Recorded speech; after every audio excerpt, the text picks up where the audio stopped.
आइए student move करते हैं लास्ट क्वेश्चन नंबर 5 की तरफ। How does chromium 3 change to chromium 6, ये आपको बताना है। उसका दूसरा पार्ट है discuss the role of potassium dichromate and potassium manganate as an oxidizing agent. तो स्टूडेंट देखते हैं, सबसे पहले आ रहा है कि ए पार्ट, जिसमें आपको बताना है कि क्रोमियम 3 से ऑक्सीडेशन होती है क्रोमियम 6 की, तो ये आपको एक्सप्लेन करना है।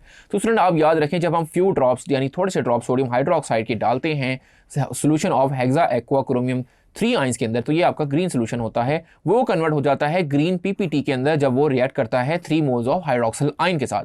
अब स्टूडेंट इसी में मजीद आप क्या ऐड कर दें, एक्सेस में सोडियम हाइड्रोक्साइड ऐड कर दें, तो आप देखिए आपको ग्रीन सोल्यूशन मिल जाता है। ये रिएक्शन आपकी बुक में भी है, मैंने आपको मेन लेक्चर में भी इसको एक्सप्लेन किया गया है कि मजीद एक्सेस में ये क्या हो जाता है, ग्रीन सोल्यूशन क्लियर हो जाता है। फिर उसके बाद अगर आप इसको वार्म करें हाइड्रोजन परऑक्साइड के साथ, तो आपको येलो कलर का सोल्यूशन जो है वो मिलता है क्रोमेट 6 आइंस का। तो यहाँ पे जो क्रोमेट है वो 6 आइन है, कैसे है देख लेते हैं।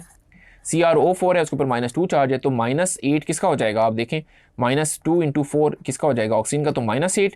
ऑब्वियस बात है +6 होना चाहिए, तो ये +6 -8 मिलके क्या बनाएंगे, -2 बनाएंगे। तो ये क्रोमेट जो है ये एक्चुअली येलो कलर के होते हैं। तो यहाँ पे आपने इस तरीके से बता देना है, और यहाँ पे ये +6 में कन्वर्ट हो चुका है, जो कि अभी मैंने यहाँ पे ये निकाला है। सो होपफुली स्टूडेंट ये क्वेश्चन आपको अच्छे से समझ आ गया होगा। अब हम देख लेते हैं कि KMnO4 की आपने ऑक्सीडेशन बतानी है, पावरफुल ऑक्सीडाइजिंग एजेंट कैसे ये यूज होता है। तो स्टूडेंट देखें अल्कलाइन सोल्यूशन में क्या होता है, अल्कलाइन सोल्यूशन में ये रिएक्ट करता है KOH के साथ और आपको ऑक्सीजन प्रोवाइड करता है। फिर पोटाशियम मैंगनेट जो है वो आपको MnO2 प्रोवाइड करता है, ये ग्रीन कलर का होता है, एक ब्राउन कलर का होता है। सो होपफुली आपको ये क्लियर हो गया होगा। इसी तरह एसिडिक मीडियम में ये कैसे रिएक्ट करता है, KMnO4 वो सल्फ्यूरिक एसिड के साथ रिएक्ट करके आपको 5 ऑक्सीजन दे रहा है, और उसके बाद जो आपके पर्पल आयन बनते हैं परमैंगनेट आयन, वो कलरलेस हो जाते हैं जब इसको एसिडिक मीडियम में रिएक्ट करवाएं। तो मतलब आपका कहने का मतलब ये कि +7 से ऑक्सीडेशन स्टेट आपकी +2 में कन्वर्ट हो जाती है। तो ये आपको ने बता देना है यहाँ पे reaction in alkaline medium and in acidic medium.